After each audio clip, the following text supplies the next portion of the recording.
नमस्कार, कैसे हैं आप सभी। एक बार फिर से आप सभी का स्वागत है। आज हम लोग क्लास 11 के केमिस्ट्री का जो हमारा पहला चैप्टर चल रहा था, आज उसी चैप्टर को कंटिन्यू कर रहे हैं। और आज के इस चैप्टर में, आज के इस वीडियो में आपको एक नया टॉपिक पढ़ाने जा रहा हूं। इस टॉपिक का नाम है पदार्थों का वर्गीकरण, क्लासिफिकेशन ऑफ मैटर। पिछले क्लास में हम लोगों ने देखा था कि मैटर क्या होता है, मैटर जो है वो कितनी अवस्था में पाई जाती है और एक अवस्था दूसरे अवस्था में किस तरह से बदलते हैं, इन सब बातों पे हम लोगों ने डिस्कस किया था। आज के इस क्लास में हम लोग पढ़ेंगे कि मैटर जो है वो कितने तरह के होते हैं, कितने प्रकार के होते हैं। ठीक है, यानी जो हम क्लासिफिकेशन करेंगे पदार्थों को, द्रव्यों को, वो किस तरह से करते हैं, इस चीज़ को यहाँ पर क्लियरिफाई करेंगे। ठीक है, क्लास 11 का पहला चैप्टर है और ये लेक्चर नंबर आपका 2 है। ठीक है, चलिए। तो पदार्थों का वर्गीकरण, तो पदार्थ को हम लोग, आप जब एनसीईआरटी देखेंगे तो पदार्थ को इसको जो है द्रव्यों को, है ना, द्रव्य भी नाम दिया गया है। ये द्रव्य आप उस लिक्विड से आप कंपेयर नहीं करेंगे, ये मैटर है। ठीक है, इस द्रव्य को अंग्रेजी और हिंदी नाम में बस फ़र्क है, जो कॉन्सेप्ट है वो बिल्कुल सेम है। तो यहाँ जो द्रव्य है ये क्या चीज़ है, ये मैटर है। ठीक है, चलिए। तो द्रव्यों का जो क्लासिफिकेशन है, ये क्लासिफिकेशन किस तरह से है, ज़रा सा इसको देखते हैं हम लोग। ये क्लासिफिकेशन, वर्गीकरण किस तरह से किया गया है। द्रव्यों का एक वर्गीकरण तो है जिसे हम लोग क्या बोलते हैं, मिश्रण बोलते हैं। क्या बोलते हैं, मिश्रण बोलते हैं। ठीक है, मिक्सचर बोलते हैं। और एक क्लासिफिकेशन है जिसे हम लोग क्या बोलते हैं, जिसे हम लोग बोलते हैं प्योर सब्सटेंस। ठीक है, जिसे हम लोग क्या बोलते हैं, शुद्ध पदार्थ, जिसे हम लोग शुद्ध पदार्थ बोलते हैं। ठीक है, देखिए, मिश्रण, मिक्सचर और शुद्ध पदार्थ का मतलब है प्योर सब्सटेंस। शुद्ध पदार्थ का मतलब क्या है, प्योर सब्सटेंस है। अब देखिए, यहाँ पर जो मिश्रण है, जो मिक्सचर है, वो भी दो तरह के हो सकते हैं। एक मिक्सचर होता है जिसको हम लोग समांगी मिश्रण कहते हैं। क्या कहते हैं, समांगी मिश्रण कहते हैं, या इसी को हम लोग होमोजीनियस मिक्सचर भी बोलते हैं। होमोजीनियस मिक्सचर भी इसी को हम लोग बोलते हैं। ठीक है, और एक होता है हमारा विषमांगी मिश्रण। ठीक है, एक समांगी मिश्रण होता है और एक होता है विषमांगी मिश्रण। मिश्रण जिसको हम लोग क्या बोल सकते हैं, हेट्रोजीनस मिक्सचर। हेट्रोजीनस मिक्सचर बोल सकते हैं। ठीक है स्टूडेंट्स, चलिए। शुद्ध पदार्थ जो है, इसके अंतर्गत हम दो तरह की चीज़ें देखते हैं। एक, इसके अंदर हम एलिमेंट्स को रखते हैं, तत्वों को रखते हैं, और एक इसके अंदर हम लोग क्या रखते हैं, कंपाउंड्स रखते हैं। कंपाउंड्स रखते हैं यानी कि यौगिकों को रखते हैं।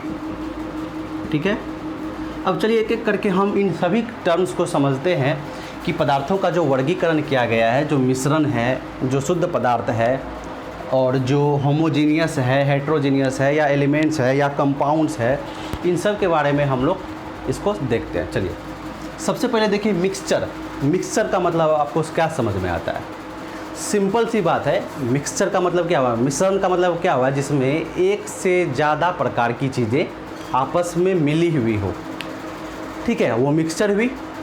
जैसे आप बोलेंगे कि सर मिक्सचर का एक एग्जांपल बताइए, तो मिक्सचर का एक एग्जांपल आप यूँ समझ लीजिए कि एक ग्लास है, उस गिलास में थोड़ी सी पानी है और उसमें क्या है, उसमें चीनी मिलाया हुआ है, या उसमें ग्लूकोज मिलाया हुआ है, या ऐसे समझ लीजिए कि एक दाल है ना, दाल जो हम लोग मार्केट से ख़रीद कर लाते हैं और उसके अंदर बहुत सारे कंकड़ भी मिल जाते हैं।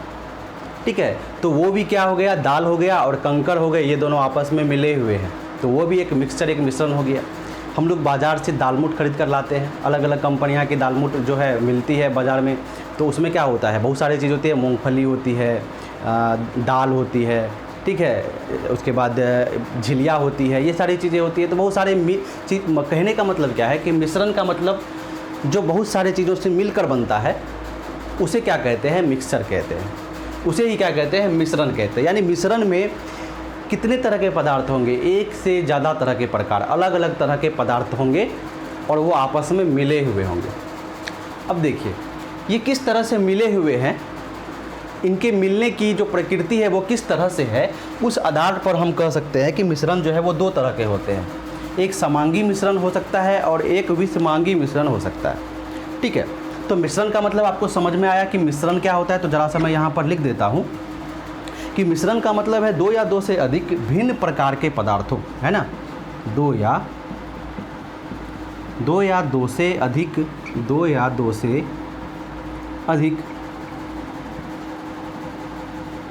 भिन्न प्रकार के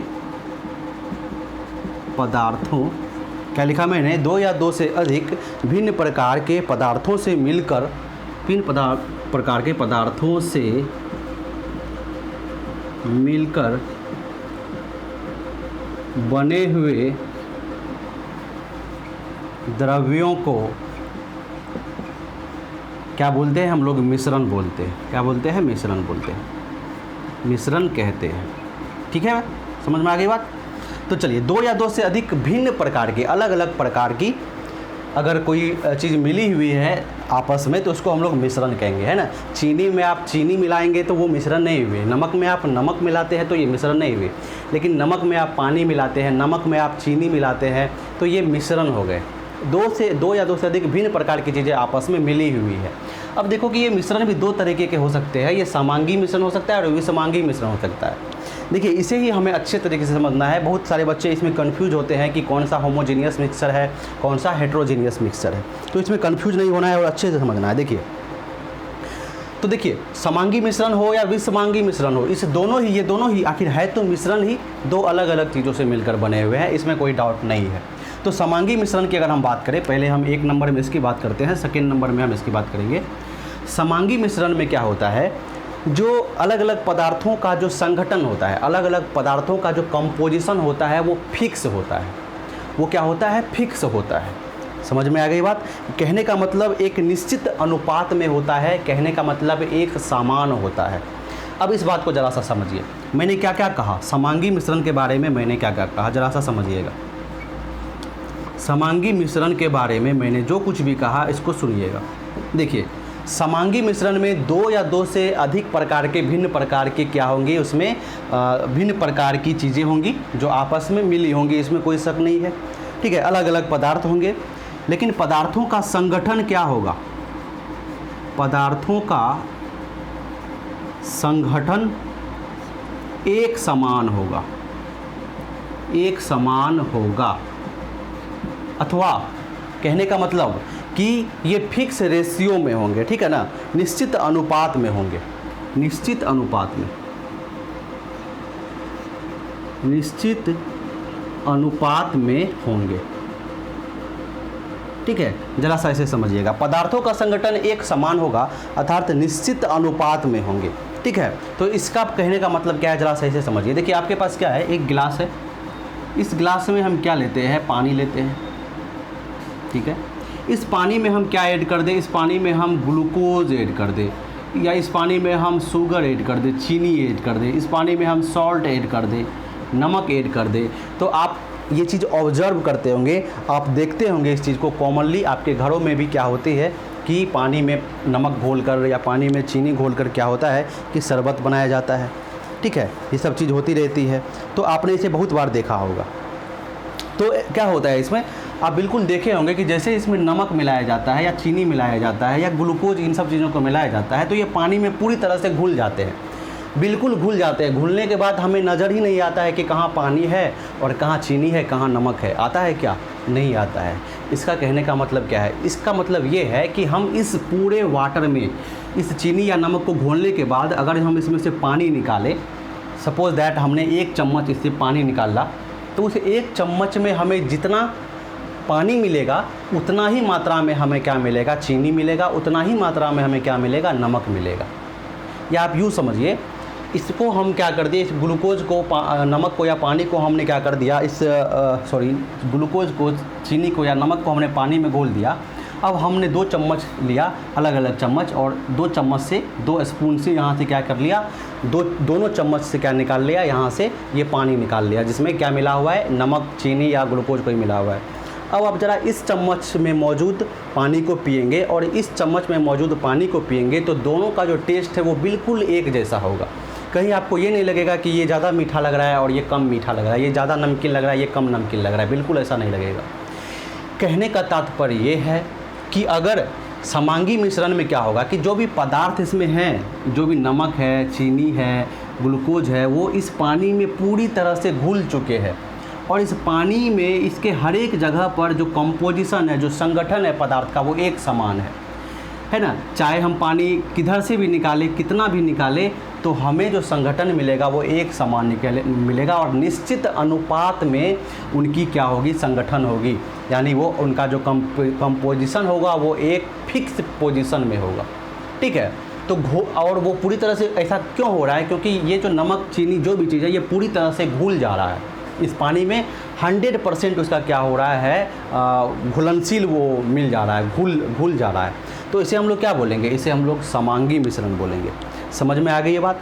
अब अच्छे से समझिए, अगर ये पूरी तरह से इस तरह से घुल गए हैं कि हमें ना नमक, ना चीनी, ना पानी सब एक जैसा लग रहा है, तो अगर हम चाहेंगे कि हम इससे नमक अलग कर ले या चीनी अलग कर ले तो ये करना संभव नहीं है। अगर समांगी मिश्रण है तो पदार्थों का संगठन एक समान है, यानी निश्चित अनुपात में है, तो हम इनके पदार्थों को जिसको मिलाया गया है हम उसको अलग नहीं कर सकते हैं। हम पानी से नमक या पानी से चीनी अलग नहीं कर सकते हैं।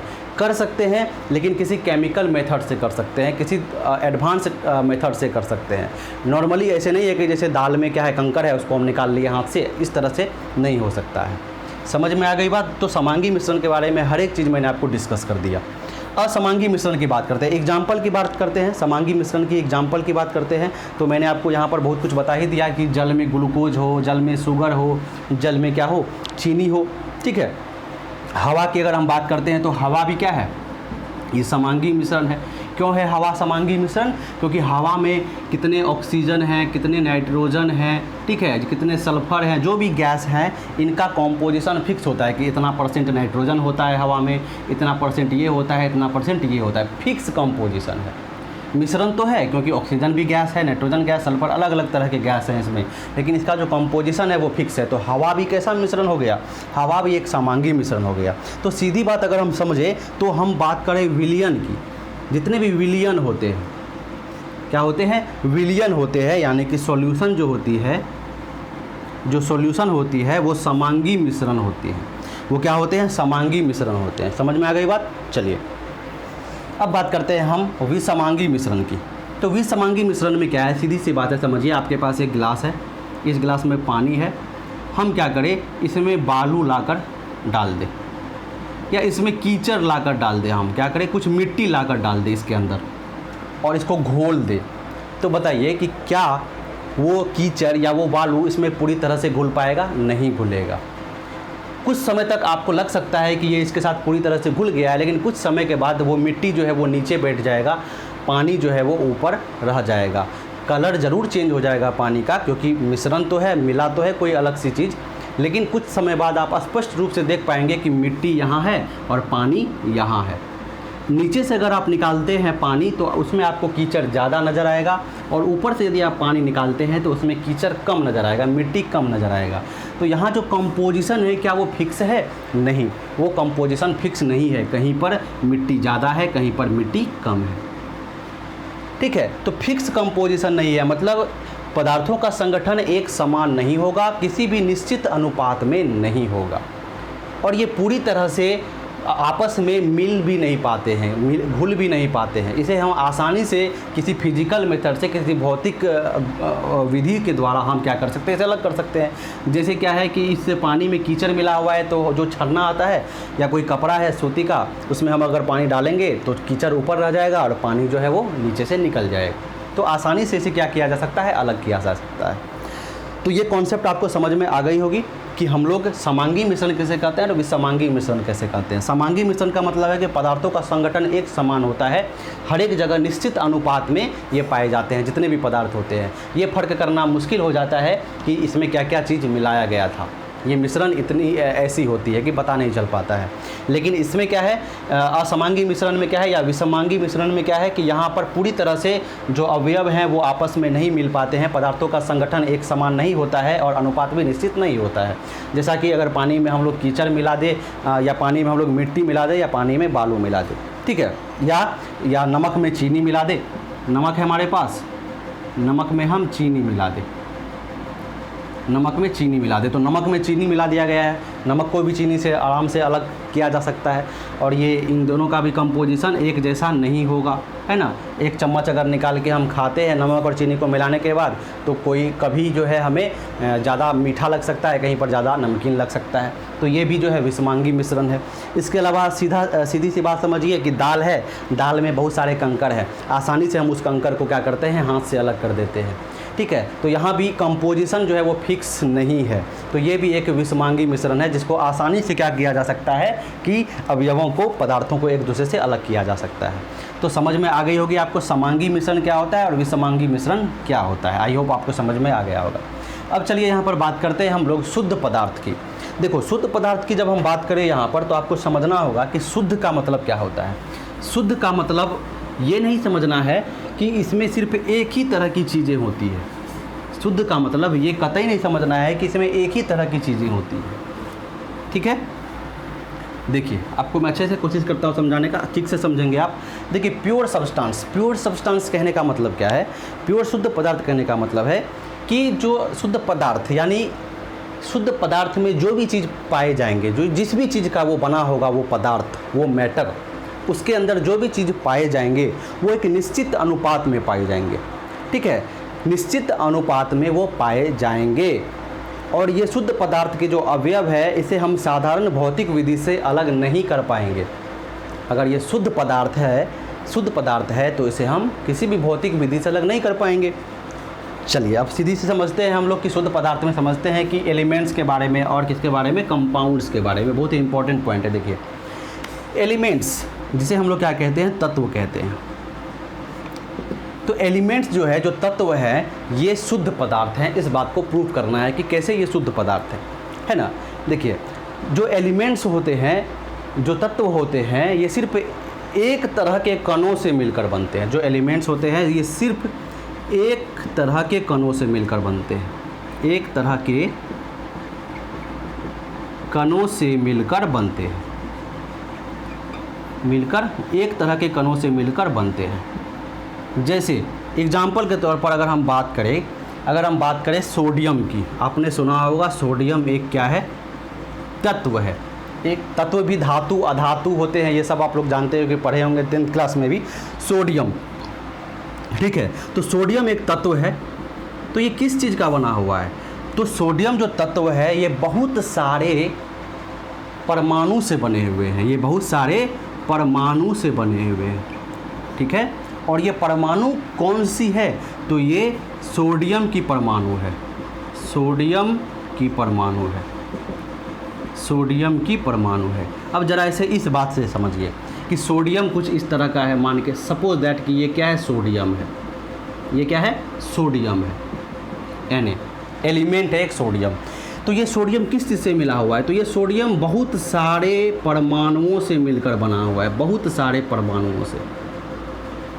लेकिन जितने भी परमाणु हैं इसके अंदर सब एक जैसे हैं, इसके अंदर जितने भी परमाणु हैं सब एक जैसे हैं। एक जैसा कहने का मतलब कि सबका साइज जो है वो एक जैसा है, सबका बिहेवियर, व्यवहार एक जैसा है, सबके रासायनिक अभिक्रिया में भाग लेने की प्रकृति एक जैसी है, सबका भौतिक गुण एक जैसा है, ये समझ में आना चाहिए आपको। तो ये सोडियम है, तो ये बहुत सारे सोडियम परमाणु से मिलकर बने हुए हैं। अगर हम बात करें एलिमेंट्स की ही हम बात करें, तो किसी दूसरे एग्जाम्पल को लेकर अगर हम बात करें, एग्जाम्पल के तौर पर सपोज दैट मान के चलिए बहुत सारे होते हैं, जैसे कैल्शियम है ना, कैल्शियम है। तो कैल्शियम क्या है, कैल्शियम भी किससे मिलकर बना हुआ है, परमाणु से मिलकर बना हुआ है, ठीक है। किस चीज़ की परमाणु से बना हुआ है, तो कैल्शियम परमाणु से, कैल्शियम परमाणु से, कैल्शियम परमाणु से। तो सपोज दैट कि ये क्या है, ये कैल्शियम है, तो इसके अंदर बहुत सारे परमाणु पाए जा रहे हैं, सभी परमाणु किसके परमाणु है? सभी परमाणु एक जैसे परमाणु है। और सभी परमाणु क्या है? ये कैल्शियम परमाणु है। ये जितने भी है ये सभी क्या है? कैल्शियम परमाणु है। तो सभी एक जैसे परमाणु से मिलकर बनता है एलिमेंट्स। तो ये कैसे हो गए बताइए? ये शुद्ध पदार्थ हो गए। शुद्ध पदार्थ क्यों हो गए? क्योंकि यहाँ पर सिर्फ एक तरह के चीज़ों से मिलकर यहाँ पर ये तत्व बन रहा है। अगर सोडियम है तो वो सिर्फ सोडियम की परमाणु से मिलकर बना हुआ है। अगर कैल्शियम है तो वो सिर्फ कैल्शियम की परमाणु से मिलकर बना हुआ है। ठीक है, समझ में आ गई बात? चलिए, तो ये बात आपको क्लियर हो जाना चाहिए। तो यहाँ पर आपको साफ नज़र आ रहा है कि ये शुद्ध पदार्थ हैं। अब देखिए, अब यहाँ से अगर हम एक सोडियम की परमाणु को निकालें, कैल्शियम की परमाणु को, और यहाँ से अगर हम एक सोडियम की परमाणु को निकालें, तो इसके परमाणु और इसके परमाणु में अंतर होना चाहिए और होगा, है ना? क्योंकि ये अलग तत्व की परमाणु है और वो अलग तत्व की परमाणु है। तो ये दोनों जो परमाणु है ये एक दूसरे में क्या होंगे? एक दूसरे से भिन्न होंगे। ये सही बात है। लेकिन इस एलिमेंट के जो परमाणु है वो सभी के सभी एक जैसा ही होगा। अगर इसमें 50 परमाणु है कैल्शियम के, तो 50 परमाणु बिल्कुल एक दूसरे के समान होना चाहिए, और होगा और होता है। इसीलिए हम कहते हैं कि जो एलिमेंट्स हैं वो शुद्ध होते हैं। ठीक है, तो एलिमेंट एक तरह के कणों से मिलकर बनते हैं। अब देखिए, ये कण जो है, मैंने अभी तक जो भी बात किया है, मैंने कहा है कि ये कण परमाणु है, लेकिन ये कण जो है वो अणु भी हो सकते हैं। ये कण क्या हो सकते हैं? अणु भी हो सकते हैं। अब अणु क्या होता है?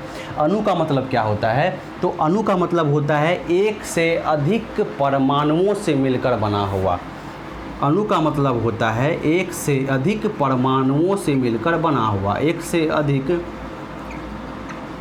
परमाणुओं से मिलकर बना हुआ। एक से अधिक परमाणुओं से मिलकर बना हुआ। अब एक से अधिक परमाणु की बात हो रही है, तो ये परमाणु एक जैसे भी हो सकते हैं या अलग भी हो सकते हैं। एक जैसे भी हो सकते हैं या अलग भी हो सकते हैं। ठीक है, सपोज़ दैट मैं क्या बात कर रहा हूँ, यहाँ पर देखो कि ये सोडियम है। ठीक है, तो ये सोडियम है, तो ये सोडियम का एक एटम और सोडियम का एक एटम आपस में जुड़ा रह सकता है और Na2 बन सकता है। हालांकि ऐसा ये होता नहीं है, इसे हम डायएटॉमिक मॉलिक्यूल कहते हैं। डायएटॉमिक मॉलिक्यूल क्या होता है? जैसे देखिए, Cl2 हो गया, O2 हो गया, इसमें 2 एटम होते हैं समान प्रकार के। ऑक्सीजन का ही 2 एटम, अगर ऑक्सीजन एलिमेंट है तो उसमें मौजूद सभी एटम ऑक्सीजन है। कोई 2 ऑक्सीजन एटम जो है वो क्या हो गए? वो आपस में मिल गए, आपस में जुड़ गए, तो क्या बन गया? O2 बन गया। तो ये क्या हो गए? देखिए, ये क्या हो गए? ये हो गए अणु। तो ये अणु भी क्या है? एक ही तरह के ना एटम हैं, तो एक ही तरह के एटम से मिलकर बने हुए हैं, तो अणु भी क्या हो जाएगा? ये एलिमेंट्स जो हो जाएगा, वो कहने का मतलब परमाणु से भी मिलकर बना हुआ है और कभी कभी अणु से भी मिलकर बना हुआ हो सकता है। अणु क्या है? तो इसी परमाणु में बहुत सारे परमाणु हैं, तो कोई 2 परमाणु या 3 परमाणु आपस में जुड़ जाए, सेम तरह के परमाणु आपस में जुड़ जाए, तो ये क्या बन जाते हैं? अणु बन जाते हैं। तो ये 2 परमाणु जो है वो अलग अलग भी हो सकते हैं और सेम भी हो सकते हैं। ठीक है, अगर वो सेम प्रकार के अणु हैं, जैसे O2 है, Cl2 है, O3 है, सेम प्रकार की है, तो इसे हम लोग क्या बोलेंगे? तो बोलेंगे कि इस एलिमेंट्स में ये अणु पाए जाते हैं। ये जो इस एलिमेंट्स में जो हम अणु की बात कर रहे हैं, वो कौन सी अणु की बात कर रहे हैं? तो समान प्रकार के परमाणु से मिलकर बने हुए अणु की बात कर रहे हैं। ठीक है, अगर ये परमाणु अलग अलग हो गए तो क्या बनेगा? अगर ये परमाणु अलग अलग हो गए तो बनेगा कंपाउंड। तो क्या बनेगा? कंपाउंड बनेगा। तो चलिए ज़रा सा हम कंपाउंड के बारे में डिस्कस कर लेते हैं। क्या होता है? यौगिक क्या होता है? तो यौगिक भी क्या है? प्योर सब्सटेंस है। यौगिक भी क्या है? प्योर सब्सटेंस है। समझ में आ गई बात? ठीक है, कैसे प्योर सब्सटेंस है सर, ये बात बताइए। तो चलिए समझते हैं इसको। देखिए, यौगिक भी क्या है? तो यौगिक भी अणु है। यौगिक भी क्या है? अणु है। यौगिक भी क्या है? अणु है।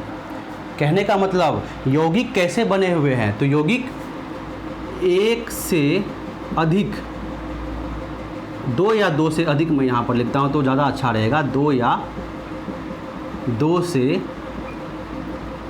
अधिक भिन्न प्रकार के, 2 या 2 से अधिक भिन्न प्रकार के परमाणु से मिलकर बनते हैं।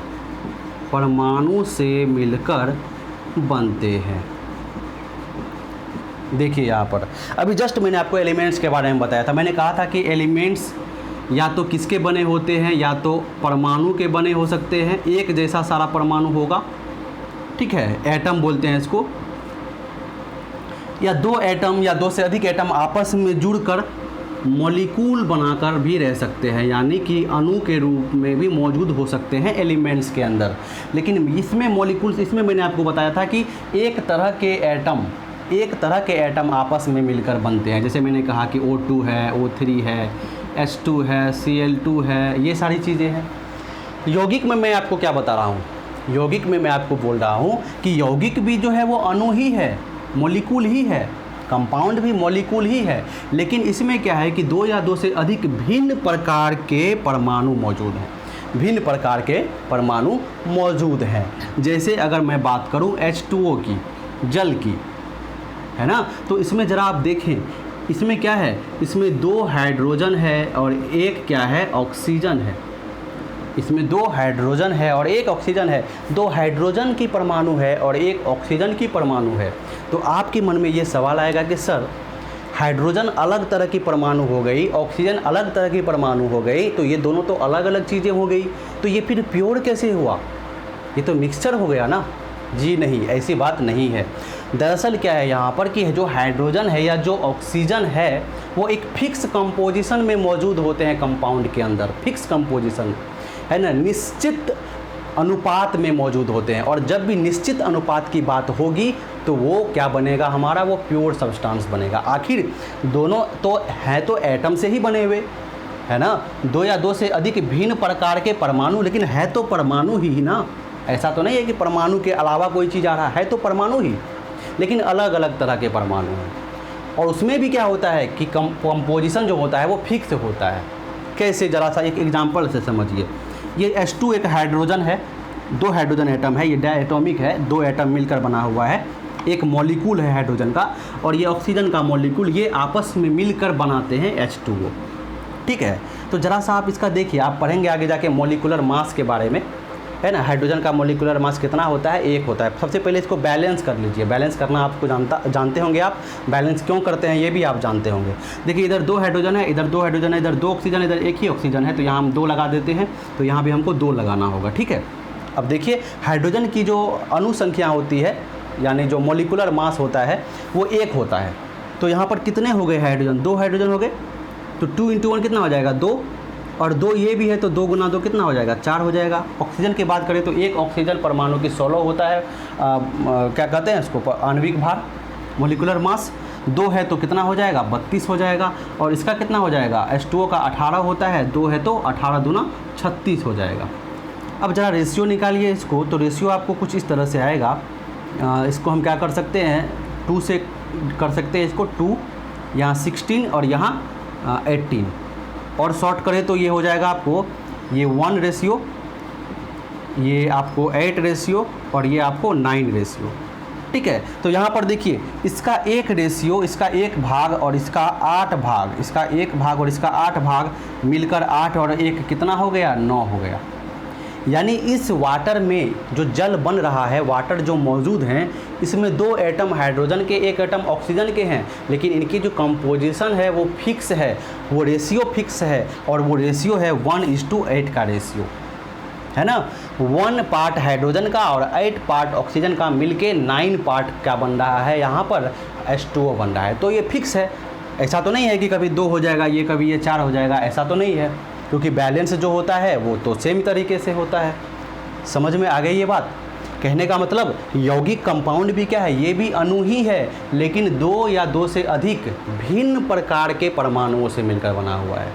एलिमेंट में परमाणु और अणु इसमें भी होते थे, लेकिन इसमें जो अणु होते थे वो समान प्रकार के परमाणुओं से, परमाणुओं से मिलकर बनते थे, लेकिन इसमें भिन्न प्रकार के परमाणु, H2O देख रहे हैं आप जो है HCl देखेंगे, बहुत सारे ऐसे हैं, आप CO2 देखेंगे, ठीक है। इसके अलावा बहुत सारे हैं, H2SO4 देखेंगे। तो आप देख लीजिए यहाँ पर H2SO4 है तो क्या है, इसमें 2 एटम जो है हाइड्रोजन का है, 1 एटम जो है वो सल्फर का है, और 4 एटम किसका है, ऑक्सीजन का है। इसमें बात करें तो 1 एटम कार्बन का है, 2 एटम ऑक्सीजन का है। इसमें बात करें तो 1 एटम हाइड्रोजन का है और 1 एटम क्लोरीन का है। समझ में आ गई बात। तो क्या होगा, यहाँ फिक्स कंपोजिशन होता है। कंपाउंड भी शुद्ध पदार्थ ही है, क्योंकि एटलीस्ट ये बना हुआ तो किसका है, एटम का ही बना हुआ है। भले ही अलग अलग तरह के एटम से बने हुए हैं, लेकिन इनकी जो कंपोजिशन होती है, जो रेशियो होता है, वो एक फिक्स रेशियो में ये बनते हैं। समझ में आ गई बात। इसीलिए हम कंपाउंड को क्या बोलेंगे, शुद्ध पदार्थ बोलेंगे। तो चलिए, आपको अच्छे तरीके से हर एक चीज़ समझ में आ गई होगी। कि एक चीज़ और आपको यहाँ समझ में आया होगा कि जो एटम की हम बात कर रहे हैं, जो हम लोग अणु की बात, परमाणु की बात कर रहे हैं, तो ये परमाणु सबसे छोटी इकाई होती है। सबसे छोटी इकाई होती है, किसी भी पदार्थ की सबसे छोटी इकाई होती है। आप समझ सकते हैं, क्योंकि एटम से ही तो हर एक चीज़ बन रहा है। एटम से ही मॉलिक्यूल बन रहे हैं, एटम से ही कंपाउंड बन रहा है। तो सबसे छोटी इकाई क्या होता है, एटम होता है। तो क्लियर हो गया आप लोगों को। मैटर को मैंने 2 तरीके से बांटा, एक को कहा मिक्सचर और एक को कहा शुद्ध पदार्थ। मिश्रण में 2 या 2 से अधिक प्रकार के, अलग अलग प्रकार के, भिन्न प्रकार की चीज़ें मिलाई गई होती है, वो मिक्सचर होता है। जैसे पानी में नमक मिल गया, दाल में कंकर है, नमक में चीनी मिल गया, ये सभी मिश्रण हो गए। 2 तरह के मिश्रण, समांगी और विसमांगी। समांगी मिश्रण में आपने क्या समझा कि जो रेशियो होता है, वो कंपोजिशन, जो संगठन होता है पदार्थ का, वो एक समान होता है। उसकी जो अनुपात होती है वो भी निश्चित होता है, फिक्स होता है। विसमांगी में ऐसा नहीं है। समांगी मिश्रण में हम क्या कर सकते हैं कि जो पदार्थ को मिलाया गया है उसको हम अलग नहीं कर सकते हैं किसी सामान्य विधि के द्वारा, क्योंकि ये पूरी तरह से आपस में क्या हो जाते हैं, घुल जाते हैं। ठीक है। लेकिन हम इसमें क्या कर सकते हैं, विसमांगी मिश्रण के जो अवयव हैं, जो उनमें पाई जाने वाली जो पदार्थ अलग अलग जो मिलाई गई है, उसको हम साधारण सी विधि से अलग कर सकते हैं। ठीक है। और इधर बात करें शुद्ध पदार्थ की, तो शुद्ध पदार्थ वो होते हैं जो सिर्फ एक तरह के पदार्थ से बनते हैं, एक तरह की चीज़ों से बनते हैं। एलिमेंट है तो ये भी एटम से ही बना हुआ है, कंपाउंड है तो ये भी एटम से ही बना हुआ है। अंतर क्या है कि एलिमेंट जो है वो सेम तरह के परमाणुओं से बने हुए हैं, या 2 या 2 से अधिक समान प्रकार के परमाणुओं से बने हुए हैं। अणु बने हुए हैं और परमाणु बने हुए हैं। यौगिक जो है वो भी अणु ही है, वो भी जो है किससे बना हुआ है, परमाणु से ही बना हुआ है, लेकिन 2 या 2 से अधिक अलग अलग प्रकार के परमाणु से मिलकर बने हुए हैं, लेकिन बने हुए परमाणु के ही हैं। और इनकी जो कंपोजिशन होती है वो भी क्या होता है, फिक्स होता है। H2O है तो 1:8 रेशियो में है। उसी तरह अगर CO2 है तो इसका भी अगर हम रेशियो निकालना चाहे तो इसका भी रेशियो हमें निकल जाएगा, एक फिक्स रेशियो निकल जाएगा। जैसे अगर बात करें हम किसकी, तो हम ज़रा सा CO2 की बात कर लेते हैं। एक और एग्जाम्पल से मैं आपको यहाँ पर समझाने का प्रयास करता हूँ, ध्यान से देखना इस बात को। ठीक है। कार्बन है प्लस ऑक्सीजन है, इस दोनों को आप क्या करेंगे, रिएक्ट करेंगे तो कार्बन डाइऑक्साइड बनेगा। अब देखिए यहाँ पर ये बैलेंस है, 2 ऑक्सीजन इधर है, 2 ऑक्सीजन इधर है, 1 कार्बन इधर, 1 कार्बन इधर। कार्बन का जो परमाणु संख्या होता है, जो परमाणु नहीं, आणविक जो द्रव्यमान होता है या आणविक संख्या जो होता है वो इसका 12 होता है।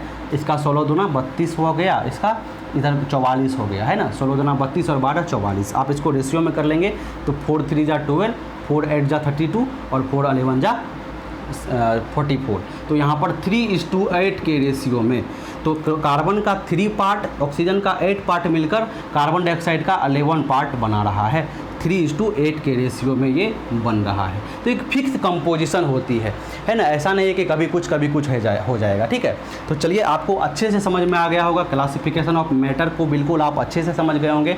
वीडियो पसंद आया होगा तो लाइक कर दीजिएगा, चैनल को सब्सक्राइब जरूर करके जाइएगा और अपने दोस्तों को भी ज़रूर बताइएगा। ठीक है। चलिए, मिलते हैं नेक्स्ट क्लास में एक नए वीडियो के